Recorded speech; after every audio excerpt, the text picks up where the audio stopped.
A gente está parecendo que o Flamengo perdeu, gente. Exato. Nós estamos discutindo aqui o Flamengo venceu o jogo. Está parecendo que o Flamengo perdeu. Isso é uma loucura coletiva, cara. Pelo amor de Deus. Nossa, criaram uma chance. Nossa, aparece o ano passado. Caramba. Acham mesmo que vai chegar, vai passar o trator em todo mundo, vai tomar um susto, não vai ter uma desconcentração, vai acontecer. Fala, comenta, analisa, mas, pô, pelo amor de Deus, gente, tá demais isso aí. Assim, o Flamengo tá virando uma antítese do Corinthians. O Corinthians faz vexame atrás de vexame, perde jogo atrás de jogo, os caras estão felizes que ganham o campeonato estadual. No Flamengo, joga o Carioca, ganha com autoridade, tá invicto, tem feito bons jogos, né? É um time promissor, tem jogador importante machucado que vai chegar, jogou desfalcado, venceu depois de muito tempo que não vencia fora de casa na Libertadores, é o líder do grupo, outro jogo terminou empatado, mas é tudo com viés negativista, é impressionante, porque eu estou falando de torcedores. Uma coisa é o André fazer a crítica dele de analista, a outra é o torcedor que só vê coisas ruins, pelo amor de Deus, é assustador isso aí. Isso é um negócio bizarro, na minha opinião é bizarro, porque tem que ter um entendimento, a crítica, a observação e tal, perfeito, mas tudo não, parece o ano passado, gente, um jogo já parece o ano passado no pior sentido da comparação, por causa de um jogo, é possível isso. Ano passado o Flamengo foi jogar com Milionários na primeira rodada preocupado com o Nova Iguaçu, pô. Botou o time com desfalques, não conseguiu ganhar um jogo com um jogador a mais. Isso que foi no ano passado, com um jogador a mais, não conseguiu a vitória. Essa situação da CBF, informação da revista Piauí, uma baita apuração dos colegas da revista Piauí, diz o seguinte: CBF bancou um grupo de 49 brasileiros na Copa do Mundo do Catar em 2022, todos sem qualquer relação direta com a entidade ou confederações estaduais.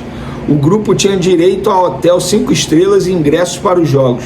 Muitos tiveram atendimento VIP no aeroporto de Doha. Alguns viajaram de primeira classe, pelo menos um viajou, ganhou cartão corporativo para gastar até $500, dá R$2.500 por dia. Tudo às custas da CBF. O presidente Edinaldo Rodrigues incluiu na conta da CBF as despesas de sua família, esposa, filha, cunhada, genro, 2 netos. Só as despesas extras da esposa chegaram a R$37 mil. Além da família, Edinaldo convidou amigos. Um deputado federal e sua esposa chegaram a ter um custo de R$364 mil para a CBF no Catar. Já um senador e sua namorada, em um pacote mais modesto, causaram uma despesa de R$195 mil. Estima-se que ao todo a CBF gastou cerca de R$3 milhões. Até funcionários da CBF que participaram de várias Copas passadas acharam que dessa vez a farra foi exagerada. Gente, além disso, o Edinaldo, segundo a revista Piauí, aumentou o valor para os presidentes, para as federações, de 50 mil para 250 mil reais. Gente, isso é assustador. E eu estou vendo a mídia, em geral, a mídia brasileira, pouco repercutir essa situação. Por que será, né? Por que será? Ninguém vai falar da CBF, dessa situação envolvendo o Edinaldo Rodrigues. E aí, no dia que essa matéria sai, que no caso foi ontem, sexta-feira, dia 4 de abril, o Edinaldo Rodrigues, de maneira estratégica, alguém deve ter falado com ele para ele fazer isso, emite um vídeo falando sobre treinador, que o próximo treinador da seleção brasileira vai ser definido antes mesmo da próxima data FIFA, ou seja, tentando mudar o foco da mídia, do público, para essa situação de treinador, na busca do novo treinador, que deve ser o Jorge Jesus, acredito eu. Só que, gente, essa matéria da revista Piauí, para mim, isso aí é um absurdo, absurdo. Isso mostra que o problema da seleção brasileira não é dentro de campo, não é só a péssima atuação de alguns jogadores ou de algum treinador que não consegue dar conta de recado. O problema da CBF está na raiz. Repito o que eu falei na minha introdução, Ronaldo. E não é porque o Ronaldo não é um dos maiores ídolos do futebol brasileiro, do futebol mundial, ninguém abriu a porta para o Ronaldo. Abrir a porta, nem ouviu o Ronaldo. E repito, não é porque o Ronaldo poderia ser eu sendo candidato à oposição. Por quê? Por quê? Tá explicado, né? Entre linhas está explicado. Vamos falar de Flamengo, detalhes do contrato de Wallace Ian, atacante que vem sendo acionado aí por Felipe Luiz nos últimos jogos. Vigência do contrato atual dele, 16 de fevereiro de 2023 até 31 de dezembro de 2027. Multa internacional 40 milhões de euros e multa nacional 33 milhões de reais, desculpa. Multa internacional 40 milhões de euros, multa nacional 33 milhões de reais. Gente, essa multa nacional tem que aumentar. 33 milhões de reais, o Bragantino paga isso. A empresa Red Bull Bragantino paga isso. 33 milhões de reais hoje é o quê? 6 milhões de reais? 6 milhões de euros? É baixo, cara, para um jogador de apenas 20 anos que está se destacando. Tem que renovar esse contrato para aumentar a multa rescisória, porque certamente já deve ter clube de olho, porque é um jogador que está se destacando. Inclusive ele foi campeão da Libertadores Sub-20 no ano passado e esse ano ele fez a estreia na Libertadores pelo elenco profissional. Bacana demais a história do Wallace Ian. Vamos falar agora de José Boto, galera, porque ele deu uma declaração à Flamengo TV sobre Felipe Luiz e comparou Felipe Luiz com Jorge Jesus. Abre aspas, trabalhei com Jorge Jesus por 6 anos, ganhamos muita coisa, fomos às finais de competições europeias, que para a realidade do Benfica hoje é bom. É um treinador que vive futebol 24 horas por dia. Nisso, eles são iguais. Em ideias de jogo, eles têm algumas diferenças. Há coisas que gosto mais do estilo do Felipe do que do Jorge, principalmente a forma como ataca, de controlar mais o jogo. O Jesus é mais vertigem, o que também é bom. Há nuances diferentes como pensam principalmente o jogo ofensivo. Maneira a declaração dele. E por falar em declaração, ele também deu uma entrevista ao parceiro Flazoeiro, e ele foi questionado sobre Andrés Pereira. Não é o meia que estamos procurando, ou seja, não é Andrés Pereira o jogador que muita gente acha que vai vir para brigar pela titularidade com o Arrascaeta ou até mesmo ser titular e deixar o Arrascaeta no banco de reservas. Já falei para vocês, o que o Flamengo fez em relação a Andrés Pereira foi um movimento de sondagem.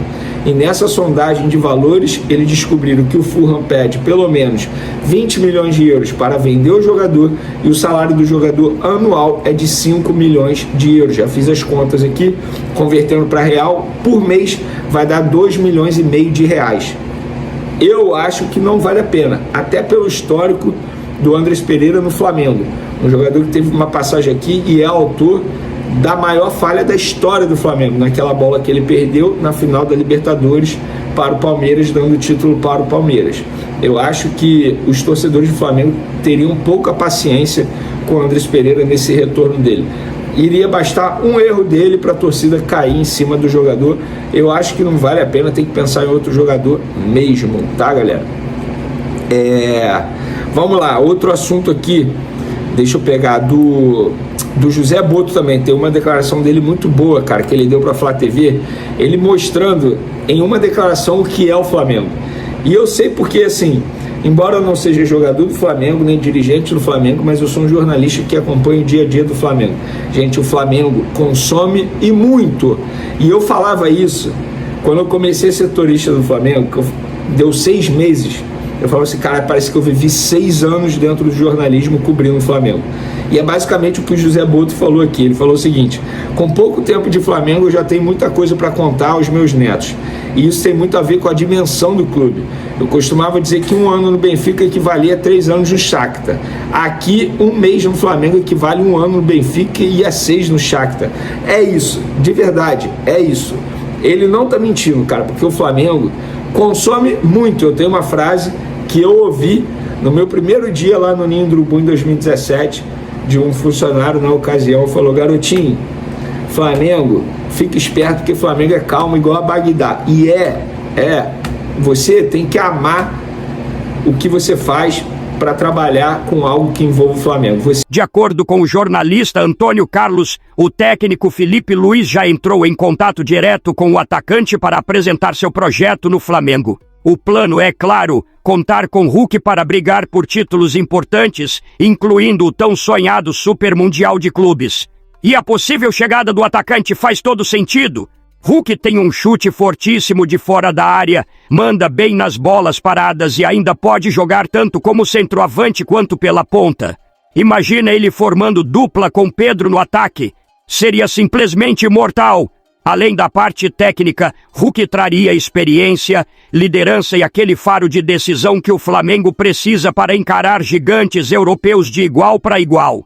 A diretoria sabe disso e vê no atacante o perfil ideal para elevar ainda mais o nível do elenco. E tem mais, vestir o manto sagrado seria uma baita vitrine pro Hulk, inclusive pensando em uma possível volta à seleção brasileira.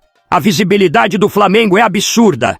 Na minha opinião, Hulk é um excelente jogador e agregaria bastante no elenco do Flamengo, com sua experiência em várias competições importantes. Além disso, Filho Luiz conhece Hulk muito bem e aproveitaria o seu melhor no time. Comenta aí o que você acha dessa possível contratação. Você aprova o nome de Hulk no Flamengo? E não esquece de deixar a curtida no vídeo e se inscrever para não perder nenhuma novidade do Mengão. Saudações rubro-negras.